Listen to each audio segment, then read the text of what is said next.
नायगाव परिसरातील रेल्वे मोरीबाबत अकोला महानगरपालिका प्रशासनावर गंभीर आरोप होत आहे।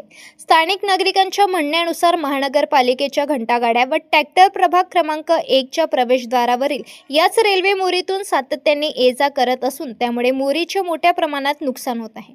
नायगाव परिसरातील नागरिकांसाठी ही रेल्वे मोरीच एकमेव वाहतुकीचा मार्ग आहे। याच मार्गावरून शालेय विद्यार्थी, ज्येष्ठ नागरिक, महिला व कामगार दररोज प्रवास करतात।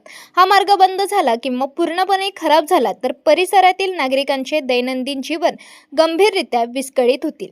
नागरिकांचा आरोप आहे की घंटागाड्यांचे काही चालक बेदरकारपणे वाहन चालवत आहेत। ये नायगांव की रेलवे मोरी नंबर 1 यहाँ से डंपिंग ग्राउंड की गाड़ियाँ आती और वो आती तो आती और मोरी को डैमेज करके आती।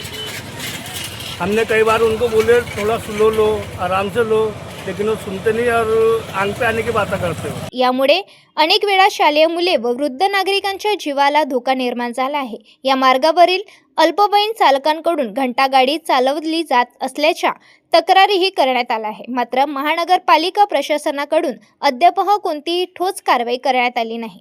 नायगाव परिसरातील नागरिकांनी तत्काळ प्रभावाने घंटागाड्या व जड वाहनांची रेल्वे मोरीतून होणारी वाहतूक बंद करण्याची, संपूर्ण प्रकरणाची निष्पक्ष चौकशी करण्याची व दोषी चालकांवर कठोर कारवाई करण्याची मागणी केली आहे। वेळेत ठोस पावले उचलली नाहीत तर याची जबाबदारी अकोला महानगरपालिका प्रशासनाची असेल असा इशाराही नागरिकांनी दिला आहे।